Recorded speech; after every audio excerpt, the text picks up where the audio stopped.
Este martes se presentan en la sala parisina Estudio de l'Ermitage un dúo insólito en el mundo de la world music aquí en Europa. Se trata de dos hermanas gemelas llegadas de Argentina en los años 90 y, como muchos ya habrán adivinado, se trata de Gianna y Laura Caroni, conocidas en los escenarios como las hermanas Caroni. María se fue del campo, se fue del campo, se fue a una casita helada de papel. María se fue del campo, se fue del campo, se fue a una casita helada de papel. El humo la fue borrando y después la niebla de la mañana la fue haciendo aparecer. El humo la fue borrando y después la niebla de la mañana la fue haciendo aparecer. María, María. Y para hablarnos de este concierto y de su intensa trayectoria en los escenarios franceses y europeos, Gianna y Laura Caroni han sido tan amables de venir hasta nuestros estudios. Buenas tardes a ambas. Buenas tardes, muchas gracias por gracias recibirnos. A vosotras por haber venido hasta nosotros. Permitidme que explique antes que nada que habéis nacido en la ciudad argentina de Rosario con 10 minutos de intervalo, ¿es cierto eso? Vamos a rectificar, es un detalle, pero nacimos en Ginebra.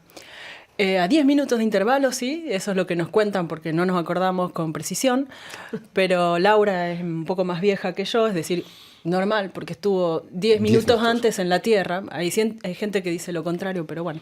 Y bueno, después, cuando teníamos 1 año y medio, porque nuestros padres estaban trabajando ahí, simplemente, ¿no? También es que una parte de nuestra familia es suiza, pero más que nada estaban trabajando los dos ahí en Ginebra, y nacimos ahí, pero cuando teníamos 1 año y medio, que apenas empezábamos a hablar, decíamos cosas como ¿qué es esto? Mezclábamos francés y español, parece.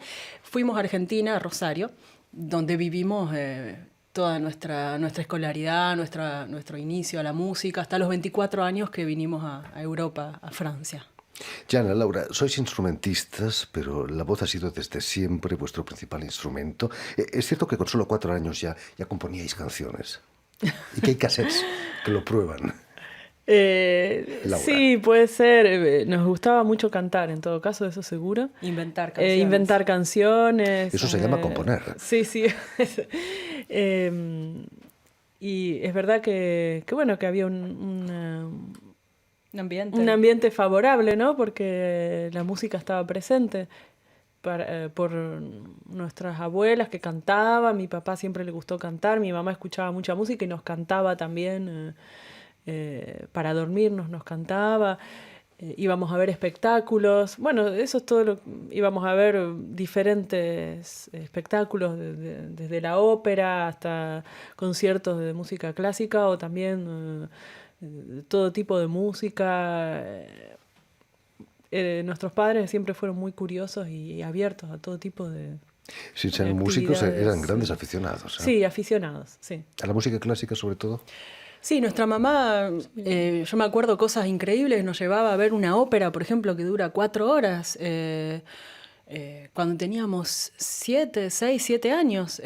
Bueno, había momentos en que nos aburría un poco, la verdad, pero después había cosas que nos fascinaban, ¿no? Porque de repente con ver toda esa parte de la ópera con los trajes, los personajes, que son como personajes de cuentos, y después, con el tiempo, además eso como que va quedando y se va apreciando cada vez más esos momentos que a lo mejor cuando uno es muy chico aprecia, pero no entiende completamente todo lo que uno está viendo y lo que está escuchando. Pero eso va formando también el gusto. Y después, bueno, nuestros abuelos que cantaban todo el tiempo. Nuestra abuela pasábamos toda la tarde a veces ahí jugando a las cartas y cada vez que decíamos una palabra empezaba a cantar un tango a partir de una palabra. Entonces era así como íbamos escuchando los tangos que después nos fueron quedando como luego parte era del repertorio. inevitable que fueses a conservatorio, ¿no? Empezamos a ir a música porque bueno, era evidente que era algo que nos gustaba mucho cantar y empezamos chiquitas a los 4 o 5 años. Muy diferente, aquí en Francia es más el solfeo, todo esto. Este era un instituto que se llama Pro Música de Rosario, que se empieza más bien como un juego, ¿no? Tocando muchas percusiones, muchos instrumentos de percusión y flauta dulce también, pero cantando. Hay un repertorio muy lindo de danzas del Renacimiento y música barroca, pero también danzas tradicionales latinoamericanas. Entonces era toda una mezcla. Ya desde ese... Había también obras de Bartók, de Orff. Sí. Era un repertorio muy variado, muy abierto, y yo creo que eso nos formó mucho desde el comienzo a esta amplitud. Y siempre en grupo, ¿no? Conjunto instrumental, entonces estaba esta idea del conjunto instrumental, del concierto también, la idea de qué era para hacer un concierto, o sea que siempre estuvo esa idea de ensayamos un repertorio todos juntos y lo vamos a mostrar a un público, tocábamos en otras escuelas o en diferentes, no sé, por todos lados, con ese grupo de chicos. Con la adolescencia vais a adoptar el clarinete y el violoncelo, excepto la hora que sigues tocando el mismo violoncelo que te regaló tu madre o que te compró tu madre cuando eras pequeña. Sí, es el mismo. Desde que tengo 14, 15 años tengo el mismo instrumento que es... mi mamá buscaba un instrumento siempre porque en Rosario es una ciudad muy grande, pero no era tan evidente encontrar un instrumento, un cello, y bueno, una vez encontró un pequeño anuncio que decía en el diario, ella estaba en la facultad de medicina, que era donde daba clases, y dice que pegó un grito así en el bar de la facultad, ¡un violonchelo! Y entonces lo fuimos a ver, estaba todo, digamos, despegado, eran todos los pedazos, es decir que, bueno, yo estaba un poco decepcionada porque era como en Ikea. Claro, había que pegarlo. Pero lo compramos igual. Había que creer que estaba entero, ¿no? Porque era todos unos pedazos. El hombre empezó a sacar pedazos de cello por abajo de una cama. Y dice, no, pero está entero. Hay que armarlo, es muy buen instrumento. Lo llevamos a un luthier que lo pegó y bueno, ese es y es francés, es un instrumento francés. ¿Quién eligió vuestros instrumentos? ¿Vosotras o vuestra madre? No, nosotras. Es decir, bueno, yo quería... escuchábamos mucha música, ¿no es cierto? Todo el tiempo. Mi mamá tenía una colección de música clásica y nosotros por curiosidad íbamos pasando de un disco a otro. Y a mí me gustaba mucho el sonido de la viola, ¿no? Un poco más grave que el violín, un sonido muy cálido y que se escucha mucho ese sonido de madera, que a mí me gustaba eso, ¿no? Entonces yo quería estudiar este instrumento. Gran decepción, llego a la escuela de música, no había profesor para este instrumento. Yo el violín no quería, el cello tampoco, era la viola. Y escucho un sonido y empiezo a seguirlo, digo, ese instrumento, ese sonido me encanta, quiero eso. Empecé a bajar porque había 4 pisos las escaleras, estaba por inscribirme y bajo 3 pisos y escucho, toco ahí donde se escuchaba el sonido y abro y digo, disculpe, ¿cómo se llama este instrumento? Clarinete. Perfecto, muchas gracias. Subo los 3 pisos así corriendo y digo, clarinete, eso quiero tocar. Fue amor a primer oído. Quizás es el sonido más aterciopelado de los instrumentos de viento. Y resulta que el clarinete es un instrumento que tiene mucho repertorio en común con la viola. Vuestra formación fue clásica, pero había sitios, me imagino, para el folclore, para la música popular, ¿o no? Sí, más que sitio, invasión, porque teníamos vecinos que hacían música... hacían lo que una peña prácticamente, era guitarreadas, como se hace mucho en Argentina, ¿no? El violoncelo es más difícil para que se adapte. Sí, yo elegí el cello, escuché la suite de Bach, por supuesto, de Pablo Casals.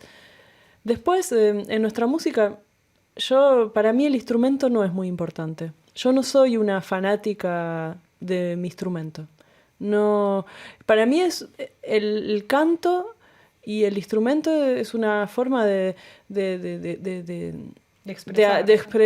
expresarse. O sea, yo me expreso de esa forma y digamos que la música para mí tiene que aportar una cierta belleza que es una especie de antídoto para la crueldad del mundo que hay ahora, que ya hay gente que va a hacer, no sé, heavy metal o una música de protesta. Yo creo que ya el mundo es tan violento que la música, o sea, para mí es nada más una forma, el instrumento podría ser cualquier otro. Por suerte es un instrumento que me permite cantar, porque yo creo que el instrumento principal de todo ser humano es la voz de la palabra y la voz del canto.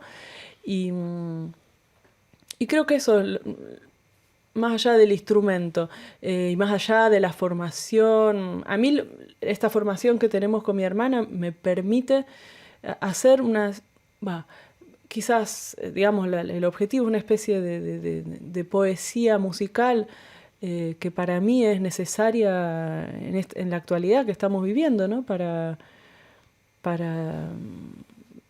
contrarrestar, ¿no? Toda la violencia que hay. Y creo que eso es importante. Y también hacer pasar algunos pequeños mensajes. Por ejemplo, María, que habla de una señora, María porque podría haber sido Juan, ¿no? Esa canción que estamos escuchando. Claro, podría ser Juan o María, es un nombre común que yo quise utilizar para hablar de algo que pasa por todos lados, es decir, la gente que se va del campo y que llega a la ciudad, como es el caso de Rosario o de París, porque acá también hay gente que duerme en la calle, y bueno, que es gente que viene con la esperanza de tener una vida mejor y se encuentra finalmente limpiando y teniendo una vida miserable, y como, bueno, todos pasamos al lado de esta gente sin tener la más mínima empatía, ¿no? Y bueno, es simplemente tratar de con la música como dar una cierta reflexión, ¿no? Sobre lo que nos rodea. Cuéntanos, Jana, ¿qué significa para vosotros canciones como Los ejes de mi carreta, por ejemplo, que interpretáis a menudo en vuestros conciertos? Yo creo que cada canción, cada música hace como un eco a las vivencias, ¿no? De cada uno. De hecho, cuando tocamos, para mí lo más lindo es cuando la gente viene después del concierto y me dice, ay, me hizo bien y me hizo pensar en un paisaje o en una persona que ya no está, o cada persona es como cuando uno está enfrente de un cuadro, hay como una especie de interacción y la música es igual, y para mí Los ejes de mi carreta es una música que me trae recuerdos personales, ¿no es cierto? Porque cada uno esa vivencia a lo mejor de ese hombre que está solo en el medio de la pampa, para mí es el medio de la pampa porque es el paisaje que me viene naturalmente, porque es el paisaje que rodea la ciudad de Rosario. Y para mí es una música que me lleva a esa vivencia que nosotros tuvimos, porque a pesar de haber crecido en Rosario, también íbamos mucho al campo, como muchos rosarinos, la posibilidad de ir al campo es bastante fácil porque la ciudad está rodeada de esta pampa inmensa que se ve lejos, donde no hay ningún obstáculo para ver muy, muy lejos. Y entonces a mí esa música me recuerda este paisaje. No engrasáis los ejes de vuestra carreta, ¿no? Yo creo que la música que hacemos tiene imperfecciones. No es una música que... Yo digo que es una música un poco sin electricidad, ¿no? Porque en este momento yo creo que el 90% de la música que se escucha en cualquier radio pasa por la electricidad. O sea que el día que se termine la central atómica, las hermanas Caroni van a seguir tocando. No, yo digo, son instrumentos, o sea, no hay... Bueno, usamos una loop, que es una especie de... Puede ser eso, la única electricidad. Pero bueno, está producido por instrumentos de madera antiguos, ¿no? Que nuestros instrumentos, mi cello es del 1900, son instrumentos antiguos. Laura, Juan Sebastián Bach no está muy lejos, ¿no? No, justamente en Los ejes de mi carreta hay un encuentro, ¿no? Entre los dos. En nuestra versión. En nuestra versión hay una citación de un minuet de Bach y que vino naturalmente ahí a encontrarse con Yupanqui. Es cierto que venís a estudiar a Francia por haber ganado un concurso ahí en Argentina, un importante concurso. Sí, hemos ganado cada una. Eso fue muy, muy gracioso, fue muy, muy bueno porque nos permitió venir a estudiar a Francia. Yo gané 2 concursos seguidos, lo cual me trajo también mucha suspición de parte de colegas, porque ¿cómo puede ser? Hay 2 concursos en Argentina para becas del exterior y yo gané los 2. Es decir, que mi profesión era estudiante profesional. Yo estaba pagada para estudiar en Francia, ¿no?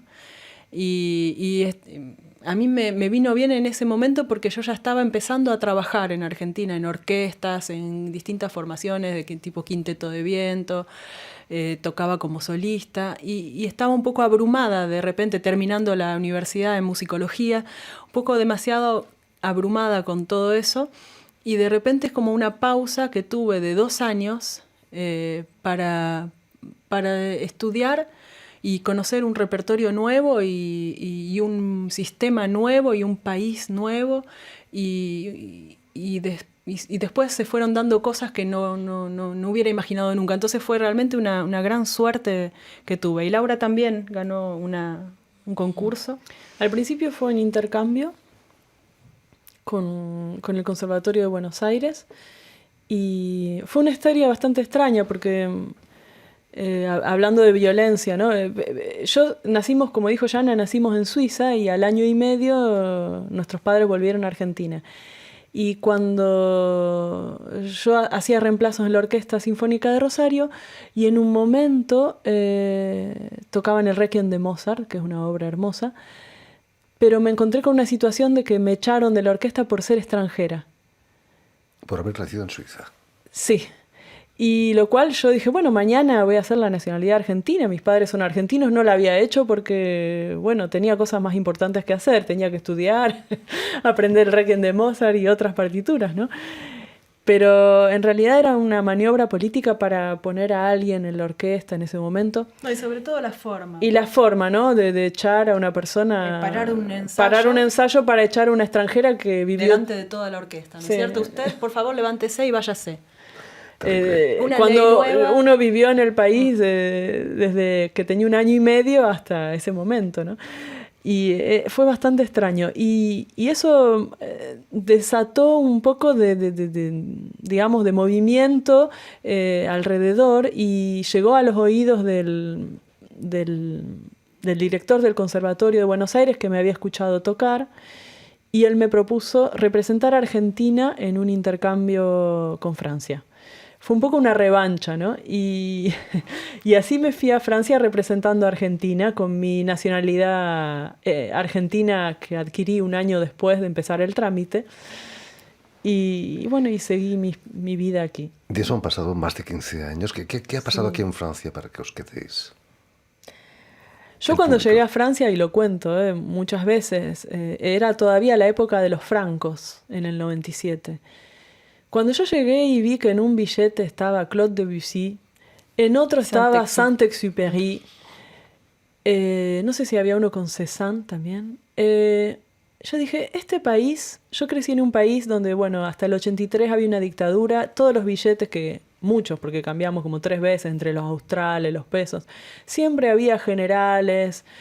No tengo nada en contra de los generales y de los presidentes y de los políticos, pero, en fin, un país que pone en un billete a un artista, a un pintor, a un músico, a un escritor, yo dije, este es el país donde yo tengo que vivir. Bueno, ahora hay animales, parece. No tengo nada en contra de los animales, me encantan las ballenas y los tigres en Argentina, todo. Pero bueno, tenemos a Borges, tenemos a Cortázar, tenemos a Piazzolla, a Gardel. Son monstruos más que animales. Sí. Monstruos del arte. Para un músico, en todo caso... para mí era una señal fuerte. Y ahí me quedé. Señorita Scarlatti, tenéis 3 discos ya en vuestro haber. Y el primero, Baguala de la Siesta, va a ser reeditado. ¿Cuáles son las razones de reeditar un primer disco? Laura. Vamos a hacer una versión del primer disco bueno, primero vamos a traducir, estaba en inglés y español las canciones, ahora van a estar en español y en francés. Y bueno, va a ser una edición para mí que va a ser más linda. Hecha a nuestro gusto. A nuestro gusto, con después algunas fotos. Y después era un problema que tenía, digamos un problema. Ese disco fue hecho en un momento y nos han ofrecido, entonces había un label holandés interesado en producir el disco, ¿no es cierto? Y como pasa mucho ahora en el mundo de la producción musical, los primeros años pasaron bien y luego no tuvimos más noticias o prácticamente ninguna noticia de este label y bueno, por problemas económicos o lo que sea, este label no dio más noticias. Entonces decidimos romper con anticipación el contrato y recuperamos los derechos sobre este disco que nos costaba mucho a nosotros mismas conseguirlo al disco, porque al no tener el derecho sobre el disco, teníamos que pedirlo a Holanda y nunca llegaba a tiempo o no llegaba. Entonces ahora lo editamos con nuestro propio label que hemos creado y bueno, sale con una versión, con un nuevo mixaje, una nueva mezcla. Un nuevo sonido. Un nuevo sonido, lo hemos trabajado todo de vuelta para hacerlo más a nuestro gusto. No es un gran cambio, pero para alguien que pueda comparar, el sonido no es el mismo. Y luego a nivel visual, a nivel de la presentación, también lo hemos trabajado para que esté más a nuestro gusto, porque antes no habíamos tenido mucho poder de decisión, digamos, sobre eso. En fin, pues y ya justamente lo sabes, Laura, hay un tema de... Hablamos un poco también, porque en este disco está Atahualpa Yupanqui, ¿no? Los ejes de mi carreta. Hay un tango de Domingo Federico, que vivió en Rosario mucho tiempo, de Homero Expósito y Domingo Federico. Y Alfredo Citarrosa de Uruguay, y entonces también pusimos algunas palabras sobre estos autores y compositores que son importantes, ¿no? Para nosotros y bueno, importantes con una I, gran I. A principios de diciembre ya estará en las tiendas. Sí. A principios de diciembre. Pues en fin, ya lo saben, tienen una cita esta tarde en el estudio L'Hermitage de París para el concierto de las hermanas Caroni. Muchísimas gracias por haber estado aquí con nosotros. Y si queréis volver a escuchar íntegramente esa entrevista o incluso verla en vídeo, lo podéis hacer en nuestra página web RFI en español, en YouTube, por supuesto, o en la página Facebook de la emisión El Invitado de RFI. También permitidme felicitar a David Brockway, que ha estado detrás de los cristales a cargo de la realización sonora y visual de la emisión. Cuéntame, Laura. Me olvidé de decir que la chica del 17, que era nuestra abuela y que vamos a escuchar un pedacito, está un invitado muy, muy especial que se llama Raúl Barbosa, un gran acordeonista argentino que tuvimos el honor de invitar. Que estuvo también aquí invitado también en nuestros estudios. Así que nos vamos con la chica del 17 con las voces de Laura y Gianna Caroni. Mucho éxito aquí en París.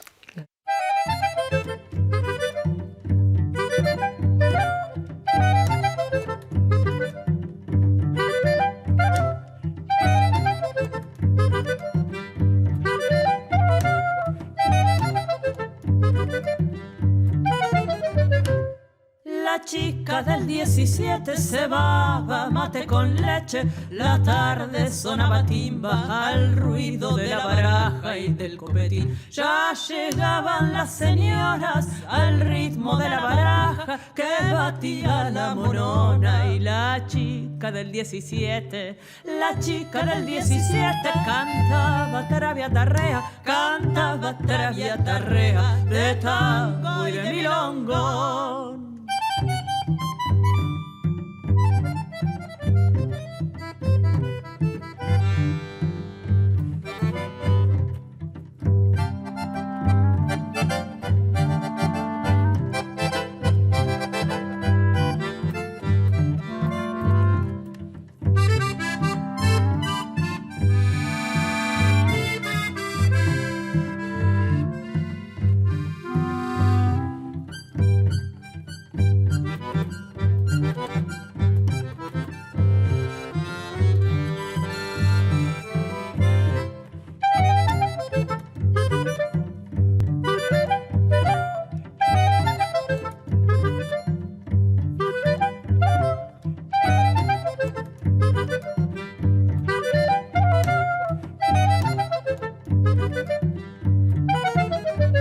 Cuando Américo decía, llegaron las pichis pichis, la baraja era un castillo, la mesa era nuestra casa, la baraja era un castillo, la mesa era nuestra casa, llegaron las pichis pichis, la timba se terminó, llegaron las pichis pichis, la timba se terminó.